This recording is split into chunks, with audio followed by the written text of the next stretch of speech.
大家好啊，我係 Tiffany。凍冰冰嘅天氣呢，就最適合食一碗暖粒粒又滋潤嘅甜品啦。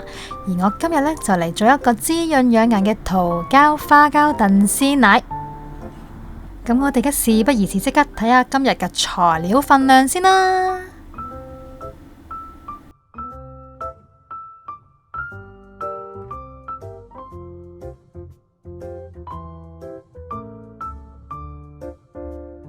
今日嘅材料有花膠、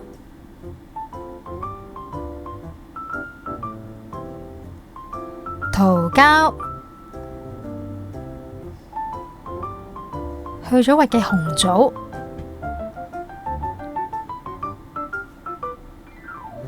薑片、冰糖，最後就係牛奶。咁呢個桃膠呢，咁我尋晚已經浸定噶啦。咁記得桃膠呢一定要浸過夜啦。咁浸發嘅時間呢，就唔可以少過6個鐘嘅。大家可以見到桃膠呢上面有啲黑色嘅雜質呢，就一定要挑走佢啦。桃膠呢就有平民燕窩之稱，佢本身呢就係無味嘅，口感爽滑煙韌，非常適合配搭甜品啊。咁喺度提提大家浸桃膠嘅份量呢，要注意一下喎。咁因為桃膠吸收水分之後呢，會膨脹至好似啫喱狀咁樣啦。咁佢浸出嚟呢，佢可以發到8至10倍嘅份量咁多嘅喎。可能大家會問桃膠係啲咩嚟嘅呢？咁桃膠其實呢，就係桃樹樹皮分泌出嚟嘅半透明樹脂。桃膠勝在平又能夠潤燥，佢含有豐富嘅水溶性纖維同埋植物性蛋白質，具有益氣、活血、止渴，對潤腸通便都好有幫助噶。就因為咁呢，可以達到美顏嘅效果。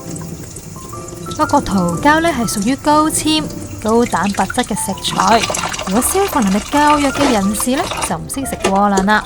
攝取過多嘅蛋白質亦都會對腎臟造成負擔噶，所以腎病人士亦都唔可以進食過量。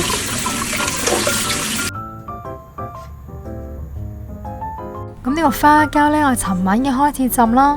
咁記得花膠一定要浸過夜。咁花膠呢，就具有補腎益精、滋陰養顏。冬天食花膠呢，就最滋補嘅，點解？因為佢有豐富嘅骨膠原，能夠滋補肌膚同埋養顏活血啊！花膠又可以煲湯，又可以整甜品，係百搭嘅食材啊！跟住呢，就係花膠飛水啦。咁今次呢，我就係用到薑片嘅啫，我就冇落蔥嘅。花膠飛水呢，就記得凍水落，之後水滾之後呢，就記得冚蓋，用中火滾佢3分鐘，然後再熄火焗佢10分鐘。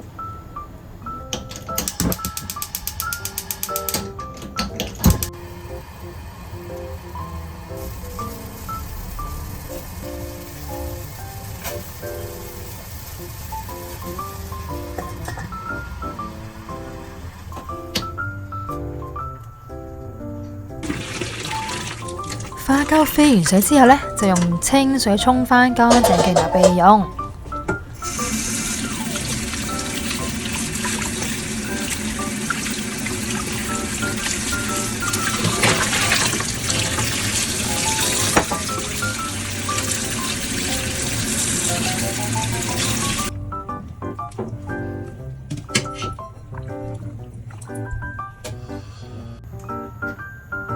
咁跟住呢，就將啲紅棗洗乾淨佢，然後備用。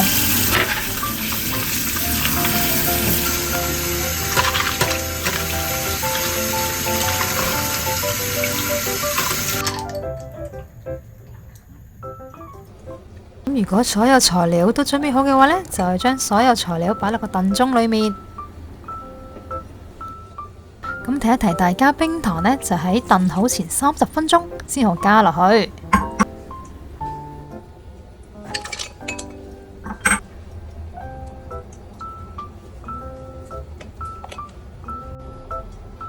跟住就加入牛奶，最後冚蓋。咁燉嘅時間呢，就係燉75分鐘。